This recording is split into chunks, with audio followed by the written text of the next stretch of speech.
Queridos, eu tenho uma palavra para compartilhar com você. O tema da palavra de hoje eu já vou liberar o tema. Pode liberar esse tema para a gente, o tema? O tema da palavra de hoje me ajude aí, 1, 2, 3 já? Ok. Essa palavra, ela está em duas partes, é uma série de duas mensagens. O tema da primeira é esse, eu já vou liberar o tema da segunda. O tema da segunda mensagem que nós vamos ministrar domingo que vem é: não impeça o fluir da graça. Tá bom? A graça salvadora de Deus, a segunda mensagem é: não impeça o fluir da graça. Tá bom? Tito capítulo 2, versículo 11. Tito capítulo 2, versículo 11, Paulo, ele diz assim: porquanto a graça de Deus se manifestou salvadora a todos os homens. É tão pequeno que dá para a gente ler todos juntos de uma vez. Pode ser? 1, 2, 3 já. Porquanto a graça de Deus se manifestou salvadora. Amém? Queridos, olhem aqui para mim. O apóstolo Paulo, neste versículo apenas, ele consegue nos transmitir. Ele está escrevendo, na verdade, para Tito, mas como é a palavra, uma carta, Deus permitiu com que chegasse até nós, e ele está conseguindo aqui transmitir, nos passar um grande desejo que há no coração do nosso Deus. Eu quero que você guarde isso aqui é o coração daquilo que eu vou estar ministrando.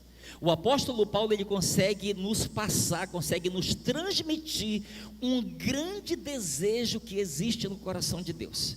Mas há um porém aí. Qual é o porém?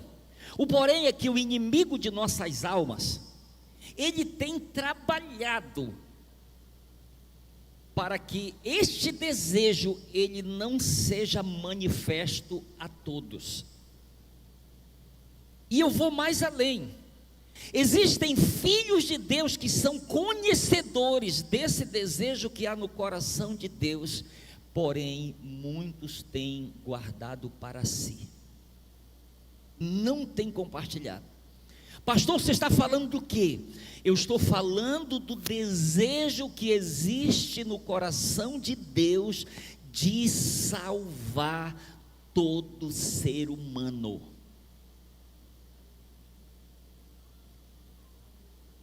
Desculpa aí.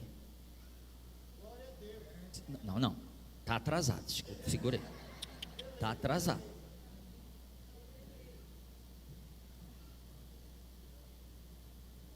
O desejo do coração de Deus, salvar todo ser humano, sem exceção.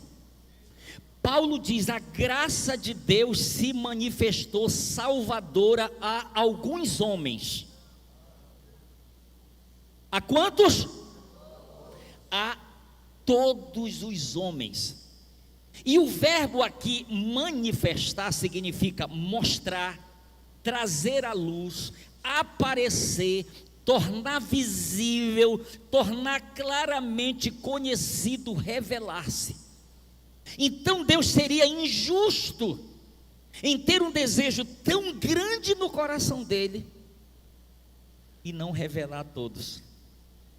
Já que a Bíblia nos fala que ele manifestou essa graça salvadora a todos os homens, então ele seria injusto se essa graça salvadora não chegasse a todos os homens para cumprir esse desejo do coração dele.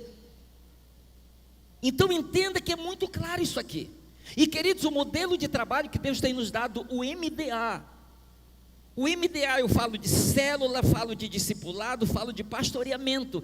Estas ferramentas, elas vieram como algo nas mãos de Deus para a nossa vida, para que esse desejo pudesse estar se cumprindo. Porque vocês são testemunhas daquilo que Deus tem feito por intermédio das nossas células. Sim ou não, gente? Deus está salvando ou não? Sim ou não? Pessoas estão sendo consolidadas, sim ou não? Pessoas estão sendo pastoreadas, sim ou não? Entende? Então a visão de célula e discipulado, ela existe por causa desse desejo do coração de Deus. porque ela veio como uma ferramenta para que isso pudesse ser trabalhado e pudesse se tornar uma realidade. Agora, quando ele diz ela se manifestou de que forma? Ele diz, se manifestou trazendo salvação a todos os homens. Ela se manifestou trazendo esta salvação. E aqui, para alguns não ficarem pensando que Deus ele é machista, que Deus é, que pastor, o Senhor disse a todos os homens, e as mulheres onde ficam? Não? Deus quer salvar todos os homens, o que vai ser com as mulheres? A palavra grega aqui para homens é antropos, que significa, a palavra grega antropos significa um ser humano, ser homem ou mulher, genericamente inclui todos os indivíduos humanos. Então no original, quando ele fala salvar todos os homens, ele está dizendo que Deus está se referindo a todo ser humano, seja ele homem ou mulher. Amém, queridos? Só para ficar claro isso aqui, 1 João capítulo 2, versículos 1 e 2, olha o que está escrito, 1 João 2, 1 e 2, meus filhos, estou lhes dizendo isso a fim de que vocês fiquem longe do pecado, mas se vocês pecarem, existe alguém para interceder por vocês diante do Pai, o nome dele é Jesus Cristo, aquele que é tudo quanto é bom e que agrada completamente a Deus. Escute, olha só, foi ele quem levou sobre si a ira de Deus contra os nossos pecados e nos levou à comunhão com Deus, e ele tornou possível o perdão para os nossos pecados, vírgula, e não somente pelos nossos, mas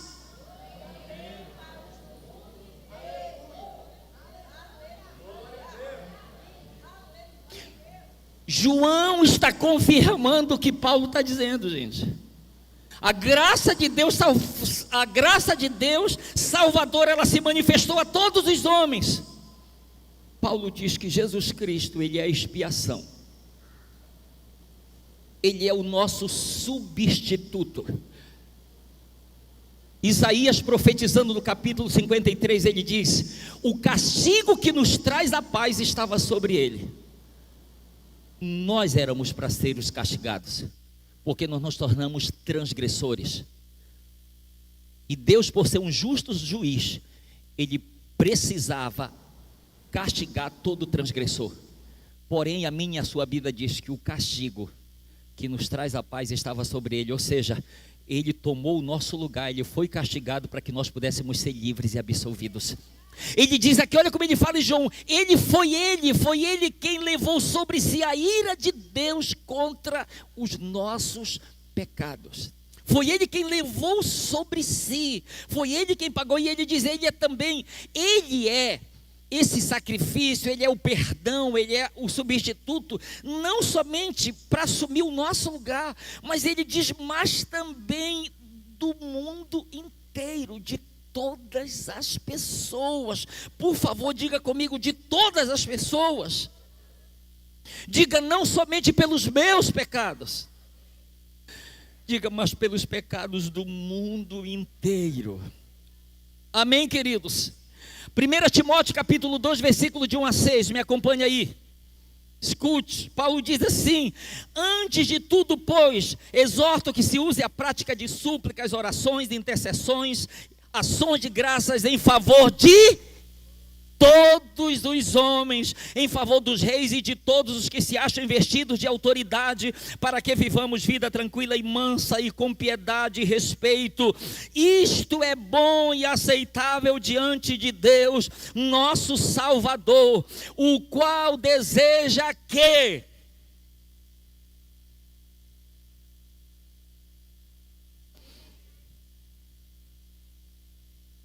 porquanto há um só Deus e um só mediador entre Deus e os homens, Cristo Jesus homem, o qual a si mesmo se deu em resgate por todos, testemunho que se deve prestar em tempos oportunos.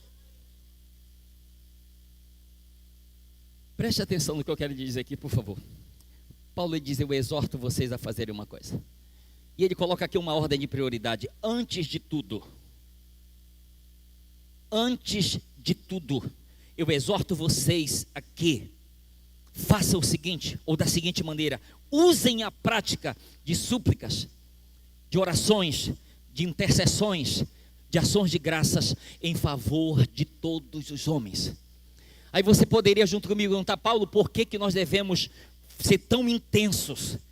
Porque de repente você pode dizer: eu já orei. Ele disse: não é só isso. Eu já intercedi. Não é só isso. Não é só isso.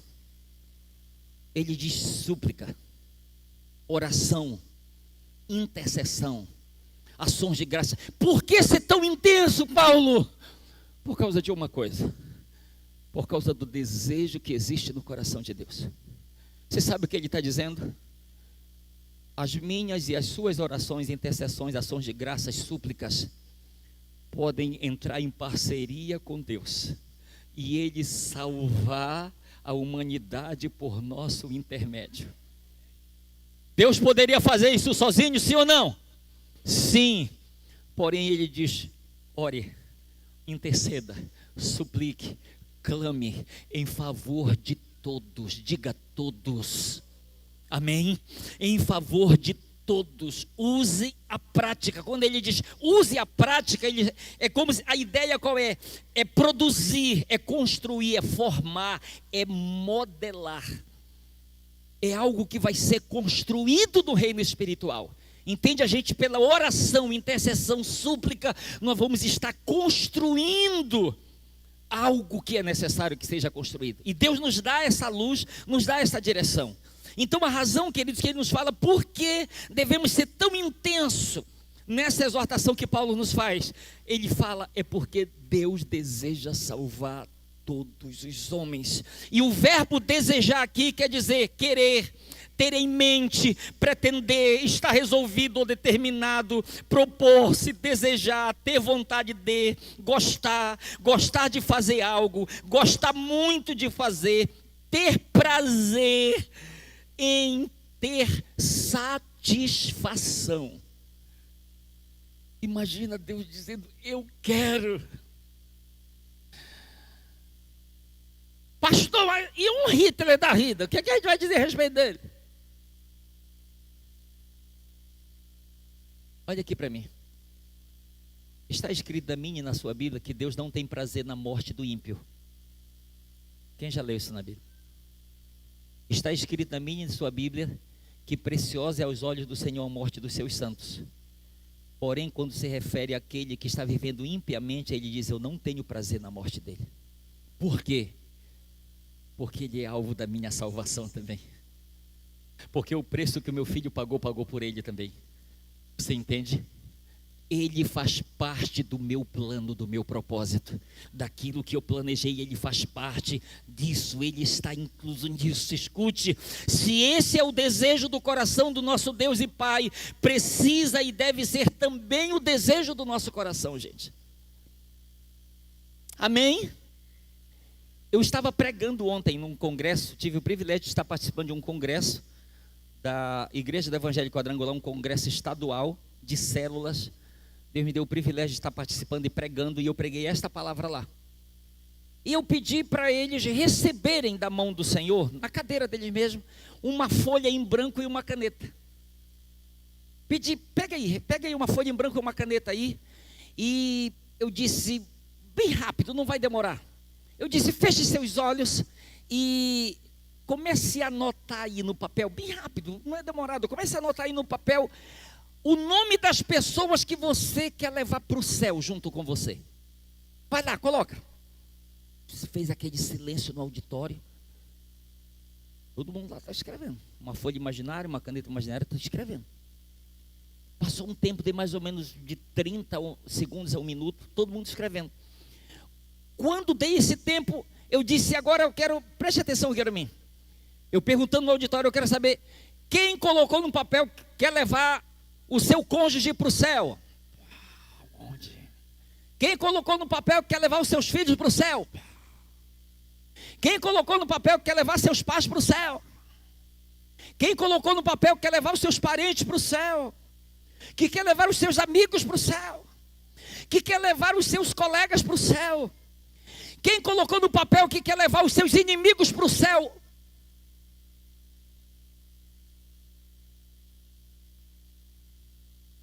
Você podia contar no auditório o número de pessoas que levantaram a mão dizendo: eu coloquei o nome dos meus inimigos para eles irem para o céu comigo.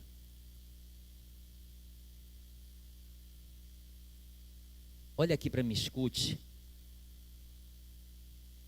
Não exclua quem Deus incluiu. Não tente tirar do plano de Deus quem Ele de antemão, através da morte de Cristo, já colocou no plano dele para ser salvo. Você lembra o Pedro está lá na casa de Simão, na beira da praia, o curtidor, esperando a hora do almoço. Sobe lá para o telhado e ele está lá. De repente passa por um êxtase e ele tem uma visão. De repente ele vê um lençol descendo do céu, pendurado pelas 4 pontas, e dentro dele todo tipo de répteis, quadrúpedes, animais imundos, aves imundas. E ele ouviu uma voz que disse: Pedro, levanta, mata e come. Ele disse: Senhor, eu nunca comi, nunca coloquei coisa imunda na minha boca, eu nunca comi coisa imunda, não posso fazer isso, eu sou judeu. Aí logo depois veio uma palavra: Pedro, não considere imundo ou comum aquilo que Deus purificou. Você sabe a respeito de quem ele estava falando? De Cornélio e sua família, que aos olhos dos judeus eram considerados imundos porque eram gentios, eram inimigos deles.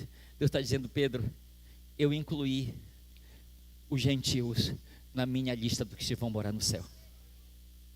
Amém, queridos? Quem está entendendo o que eu estou falando aí para me dar um sinal assim? Escute, deixa eu lhe fazer uma pergunta. Quantas pessoas o Senhor deseja salvar? Por favor, pode ser mais forte isso. Quantas pessoas o Senhor Jesus deseja salvar?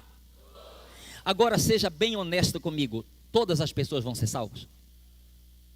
Bem honesto, todas as pessoas vão ser salvas? Eu vou lhe fazer uma outra pergunta. Isso muda o desejo do coração de Deus? Esse é o ponto-chave. Então eu preciso sair daqui hoje junto com você e olhando para cada pessoa e dizendo: você é um fortíssimo candidato aí para o céu junto comigo. Porque eu entendi o desejo que arde no coração do meu Deus, eu entendi. E a partir de hoje ele vai passar a arder no meu coração. A partir de hoje não vai ter amigos e inimigos, vai ter um grupo, um exército de pessoas por quem Jesus Cristo se entregou na cruz do Calvário para morrer, para pagar o pecado deles, para que eles pudessem ter direito à vida eterna, assim como eu e você. Amém? Preste atenção nesta frase aí. Libera para mim aí, por favor. Escute. Se esse desejo não arder em nossos corações, não iremos nos importar com a destruição daqueles que Deus deseja salvar. Eu vou repetir. Se esse desejo não arder em nossos corações, não iremos nos importar com a destruição daqueles que Deus deseja salvar. Eu quero lhe dar 2 exemplos na Bíblia aqui. Lucas capítulo 9, versículo de 51 a 56. Me acompanhe aí. Lucas 9, de 51 a 56.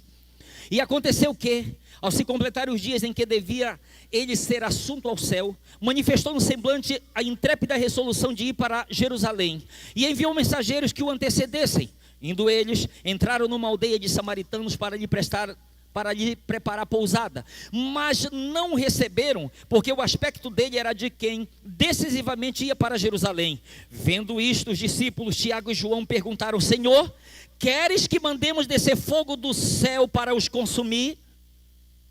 Jesus, porém, voltando-se, os repreendeu e disse: vós não sabeis de que espírito sois, pois o Filho do Homem não veio para destruir as almas dos homens, mas para salvá-las. Amém?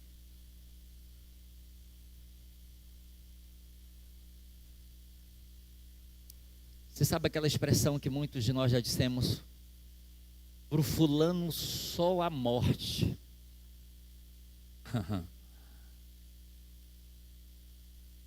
Aí você sabe o que Jesus levou Salomão a escrever?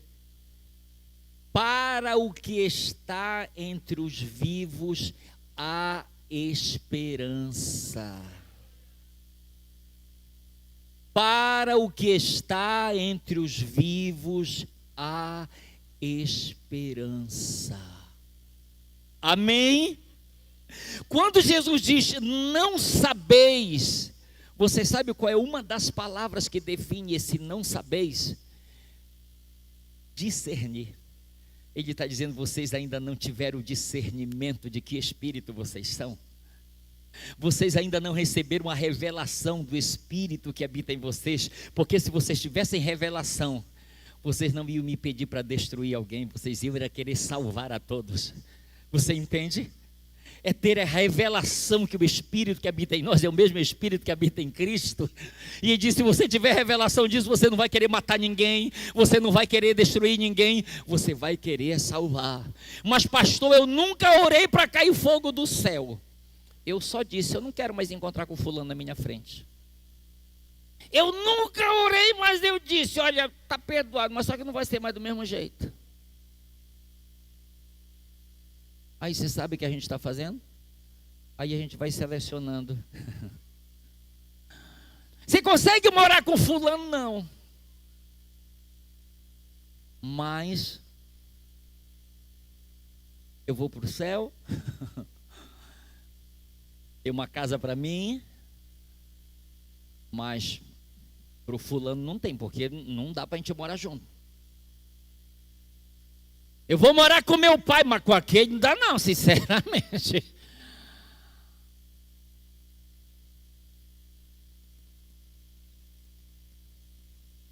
É hora de colocar as coisas em ordem, sim ou não, gente? É hora de colocar as coisas em ordem. Imagine Jesus dizendo, vocês não estão procedendo de acordo com aquilo que vocês verdadeiramente são.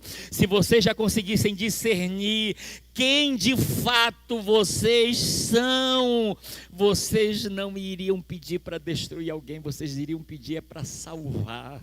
Vocês iriam pedir, Jesus salva, Jesus transforma. 2 Reis capítulo 2, 2 Reis capítulo 1, versículos 13 e 14, me acompanha aí por favor. Tornou o rei a enviar a terceira vez um capitão de 50 e com os seus 50. Então subiu o capitão de 50. Indo ele, pôs-se de joelhos diante de Elias e suplicou-lhe, disse-lhe: homem de Deus, seja, peço-te, preciosa aos teus olhos a minha vida e a vida destes 50 teus servos, pois fogo desceu do céu e consumiu aqueles 2 primeiros capitães de 50 com os seus 50, porém agora seja preciosa aos teus olhos a minha vida. Olha aqui para você que não conhece o contexto, por favor. O profeta Elias estava cumprindo o seu papel, o seu ofício de profeta, e o rei ficou revoltado, e o rei mandou, ele foge e sobe ao monte, e o rei manda um capitão com 50 soldados atrás dele para prendê-lo e trazê-lo de volta. E aquele capitão chega com os 50 soldados no monte, ao pé do monte, e ele grita de lá o capitão: ó homem de Deus, desce porque nós vamos te levar até o rei.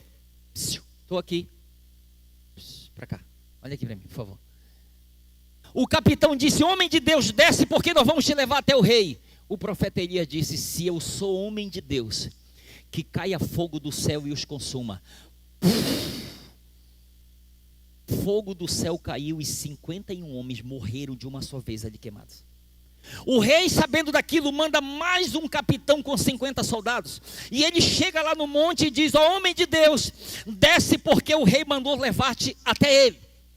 Ele disse: se eu sou homem de Deus, que caia fogo do céu e os consuma.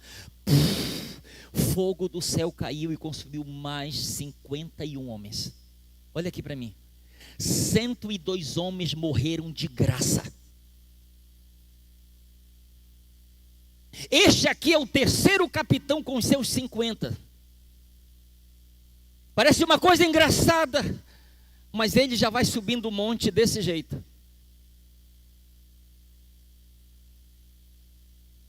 Homem de Deus, que a minha vida e a vida destes 50 homens seja preciosa aos teus olhos. Você sabe o que ele estava entre linhas dizendo? Você não considerou preciosa aos teus olhos a vida daqueles 102 homens. Você não se importou com a vida deles, por isso que você mandou cair fogo do céu para os consumir. Agora olha para a minha vida como algo precioso, que ao invés de ser destruído, precisa ser salvo. Você entende? Queridos, é muito mais fácil destruir do que salvar, gente. É muito mais fácil amaldiçoar do que abençoar.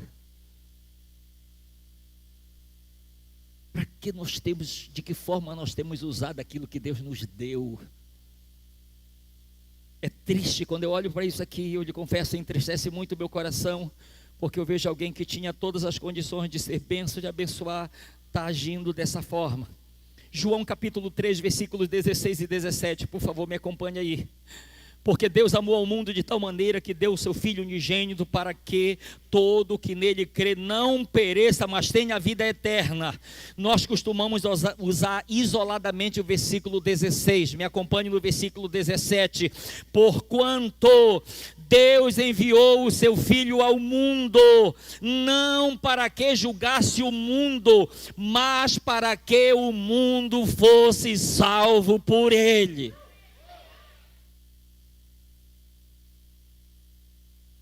Vai chegar o dia do julgamento, mas ainda não chegou. Esse é tempo de salvação. Esse é tempo da graça a graça salvadora se manifestar e alcançar cada vida, cada pessoa. Eu posso ouvir um amém da sua parte? Mundo, aqui a palavra mundo, o que significa a palavra mundo? Porque Deus amou o mundo. A palavra mundo significa os habitantes da terra, homens, a família humana, a multidão incrédula, a massa inteira de homens alienados de Deus e por isso hostil à causa de Cristo. Entenda que não está falando de qualquer pessoa, das pessoas mais hostis, das pessoas, sabe, mais rebeldes contra Deus. Jesus está dizendo, olha, Deus os amou de tal maneira, a ponto de desejar a salvação deles também. Deus os amou de tal maneira, a ponto de desejar a salvação deles. Se a gente perguntasse, Jesus, o que o Senhor veio fazer no mundo? Eu não vim julgar, eu não vim condenar, eu não vim sentenciar ninguém. Eu vim salvar a todos. Eu vim salvar a todos. 1 Coríntios capítulo 1, versículo de 9 a 16, me acompanhe aí por favor. Se anuncio o evangelho, não tenho de que me gloriar, pois sobre mim pesa essa obrigação, porque ai de mim se não pregar o evangelho. Se o faço de livre vontade, tenho galardão, mas se constrangido, é então a responsabilidade de despenseiro que me está confiada. Nesse caso, qual é o meu galardão? É que, evangelizando, proponha perdão de graça ao evangelho, para não me valer do direito de que ele me dá, porque sendo livre de todos, fiz-me escravos de todos. Guarde essa frase por favor, a fim de ganhar o maior número possível. A fim de ganhar o maior número possível, procedi para com os judeus como judeu, a fim de ganhar os judeus, para os que vivem sob o regime da lei, como se eu mesmo assim vivesse, para ganhar os que vivem debaixo da lei, embora não esteja eu debaixo da lei, aos sem lei, como se eu mesmo o vivesse fora do regime da lei. Fiz-me fraco para com os fracos, com o fim de ganhar os fracos. Fiz-me tudo para com todos, com o fim de, por todos os modos, salvar alguns. Tudo faço por causa do evangelho, com o fim de me tornar cooperador com ele. Paulo, por que você coopera com tanto afinco com esse evangelho? Ele mesmo responde em Romanos capítulo 1, versículo 16, porque Ele é o poder de Deus para a salvação de todo aquele que crê. O Evangelho é o poder de Deus para a salvação de todo aquele que crê. Quando você vê tudo isso aqui, você sabe o que eu chamo de estratégias de evangelismo que Paulo usou para ganhar o maior número possível. Ele diz: eu fiz-me fraco para com os fracos, me portei como se eu estivesse da lei, outra vez como se eu estivesse fora da lei, porque eu queria ganhar escravos, livres, judeus e gentios, o maior número possível. O maior número possível. O MDA nos oferece estratégias como o Pai Nosso em Casa, o GE, Projeto Natanael 3, Missão Casa de Paz. Agora eu quero chamar a sua atenção, que eu tenho a última cena do filme chamado A Lista de Schindler. Oskar Schindler, um industrial alemão que viveu no período da Segunda Guerra Mundial, um homem muito ambicioso e que pensava muito em si mesmo, em lucrar. Ele montou uma fábrica, mas com uma mão de obra, os alemães era muito caro. Ele então resolveu contratar judeus para fazer o trabalho.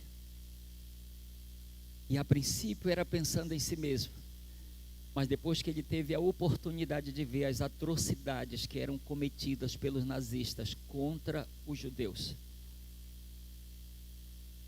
um improvável acabou se tornando nas mãos de Deus um instrumento de salvação. Cerca de 1.100 a 1.200 judeus foram salvos por intermédio daquele homem, porque ele decidiu fazer algo que ninguém queria fazer. E o que é mais sobrenatural era que um inimigo estava fazendo aquilo. Não era um judeu, era um alemão que estava sendo um instrumento para salvar judeus da destruição, para salvar judeus do Holocausto. Isso fala muito conosco por causa do propósito para o qual nós existimos. Preste atenção a essa frase de C.T. Studios. Olha o que ele diz. Não tenho certeza, está aqui? Não. Aquela última frase, por favor. Apenas uma vida, logo passará. Apenas o que for feito para Cristo permanecerá. Tem coisas que nós vamos levar para a eternidade conosco. Tem coisas que vão permanecer aqui, que vão ficar. Eu quero lhe pedir, fique de pé. Eu quero ler mais 2 textos com você. Eu quero ler o que está no Evangelho de João, capítulo 15, versículo 16. Olha o que Paulo diz, o que o próprio Jesus diz, perdão. Não foste vós que me escolhestes a mim, pelo contrário, eu vos escolhi a vós outros e vos designei para que vades e deis fruto e o vosso fruto permaneça, a fim de que tudo quanto pedirdes ao Pai em meu nome, Ele vos conceda. Olha aqui para mim, quando Jesus está falando isso, Ele está falando dentro de um contexto, do capítulo 15, que Ele está se apresentando como a videira verdadeira, e Ele está dizendo que nós somos os ramos, e o ramo ele existe com propósito, ele existe com o propósito de dar fruto, mas isso só é possível se ele estiver conectado corretamente com a videira, e dela ele vai estar recebendo vida, vai estar recebendo seiva, vai estar recebendo tudo aquilo que é necessário para que ele seja frutífero. E quando nós chegamos no versículo de número 8, do mesmo capítulo, olha o que está no versículo de número 8: nisto é glorificado meu Pai, em que deis muito fruto, e assim vos tornareis meus discípulos. Amém, queridos? Deixa eu lhe dizer qual é o desafio que eu acredito de Deus para mim e para a sua vida nesta noite. É que a gente saia daqui deste lugar com os nossos corações ardendo para querer desejar e usar as estratégias que Deus nos der para nós salvarmos o maior número possível de pessoas. Posso ouvir um amém seu?